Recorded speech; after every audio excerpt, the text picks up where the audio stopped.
नमस्कार। तापमान लाइव में आपका स्वागत है। मैं नुजहत जहां। मैथिली को संविधान की 8वीं अनुसूची में शामिल करवाना, संविधान के मैथिली संस्करण का प्रकाशन और मखाना बोर्ड के गठन की घोषणा को तो भाजपा भावनात्मक मुद्दे के तौर पर परोसती ही है। पार्टी नेतृत्व का मिथिलांचल के प्रति अतिरिक्त अनुराग बिहार मंत्रिमंडल के विस्तार में भी दिखा। कैसे और किस रूप में?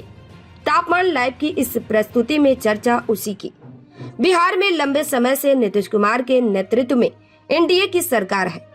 प्रधानमंत्री नरेंद्र मोदी के हाल के दौरा के ठीक दूसरे दिन राज्य मंत्रिमंडल का विस्तार हुआ। 7 नए मंत्रियों को शपथ दिलाई गई। राजनीति यह देख हैरान रह गई कि शपथ लेने वाले 7 मंत्री भाजपा के थे। इनके शामिल होने से नीतीश कुमार के मंत्रिमंडल में भाजपा के मंत्रियों की संख्या 21 हो गई, जो मुख्यमंत्री समेत जदयू के 13 मंत्रियों से 8 अधिक है। ऐसा पहली बार हुआ है। 36 सदस्यीय मंत्रिमंडल में एक हम के और एक निर्दलीय सदस्य है। राज्य में नीतीश कुमार की सरकार में मंत्रियों की बड़ी संख्या के रूप में भाजपा का दबदबा कायम हो जाना चकित करने वाली बात तो है ही। दिलचस्प बात यह है कि भाजपा के इस निर्णय में भी मिथिलांचल को तरजीह मिली है। उसने जो 7 नए मंत्री बनाए हैं, उनमें 3 मिथिलांचल के हैं। नीतीश कुमार की सरकार में मिथिलांचल से भाजपा के 6 मंत्री हैं। उनमें सर्वाधिक 4 दरभंगा जिले से हैं। मंत्रिमंडल के विस्तार में जातीय समीकरण का खास ख्याल रखा गया है। मारवाड़ी वैश्य समाज के संजय सरावगी लंबे समय से दरभंगा शहर से विधायक है। वैश्य समाज को थोड़े बहुत भटकाव के बावजूद भाजपा समर्थक सामाजिक समूह माना जाता है। लिहाजा विधानसभा चुनाव से ठीक पहले वैश्य समाज से मंत्री बनाकर भाजपा ने यह संदेश दिया है कि उसे इस समाज का ख्याल पूर्व जैसा ही है। मंत्रिमंडल में जगह पाए मोतीलाल प्रसाद सीतामढ़ी जिले के रीगा से भाजपा के विधायक है। तेली जाति से आते हैं, जो अत्यंत पिछड़ा वर्ग में सूचीबद्ध है। 2024 के संसदीय चुनाव में भाजपा के प्रति इस जाति में कुछ नाराजगी दिखी थी। मोतीलाल प्रसाद को मंत्री का पद देकर उस नाराजगी को दूर करने की कोशिश की गई है। जाले के ब्रह्मर्षि समाज के विधायक जीवेश कुमार मिश्र को मंत्री बनाकर भाजपा समर्थक स्वर्ण समाज को भी संतुष्ट कर दिया गया। दरभंगा को मिथिलांचल की राजधानी माना जाता है। इस अंचल में भाजपा को सुकूनदायक चुनावी जीत मिलती है। खासकर शहरी क्षेत्रों में, ग्रामीण क्षेत्रों में राजद और जदयू की पकड़ अब भी बनी हुई है। भाजपा की इस कवायद को उस पकड़ को तोड़ने की कोशिश के रूप में देखा जा रहा है।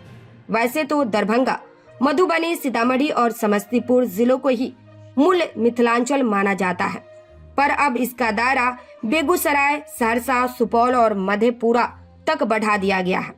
इन जिलों में विधानसभा की कुल 68 सीटें हैं। इनमें सिर्फ 20 पर भाजपा काबिज है। इसे कम से कम दोगुना करने का उसका लक्ष्य है। 2020 में मूल मिथिलांचल की 38 सीटों में से 16 पर इसकी जीत हुई थी। वर्तमान में विकास की सरकारी योजनाओं को लागू कराने के साथ साथ भाजपा सामाजिक समीकरणों को भी साध रही है। इसी रणनीति के तहत मल्लाह समाज के हरि सैनिक को पहले विधान पार्षद, फिर विधान परिषद में विपक्ष के नेता और नीतीश कुमार की सरकार में उसने मंत्री बनवाया है। सफलता कितनी मिल रही है और कितनी मिलेगी, यह कहना फिलहाल कठिन है। भाजपा मल्लाह समाज के बीच हरि सहनी को महागठबंधन से जुड़े वीआईपी सुप्रीमो मुकेश सहनी के समानांतर उभारने का प्रयास कर रही है। केंद्र सरकार द्वारा मखाना और मखाने की खेती को बढ़ावा देने के उपक्रम को भी इसी नजरिए से देखा जा रहा है।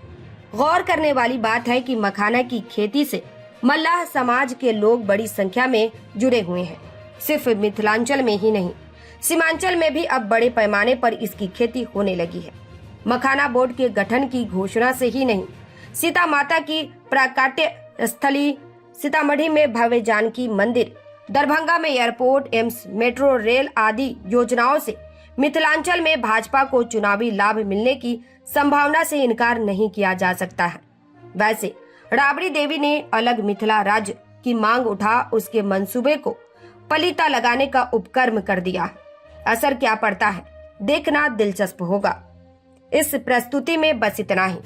फिर मिलते हैं ऐसी ही दूसरी किसी खास खबर के साथ। वरिष्ठ पत्रकार राजकिशोर सिंह की यह प्रस्तुति पसंद आई हो तो अपनी प्रतिक्रिया जरूर दीजिएगा। तापमान लाइव चैनल को देखिए, शेयर कीजिए, लाइक कीजिए और सब्सक्राइब अवश्य कीजिए। धन्यवाद।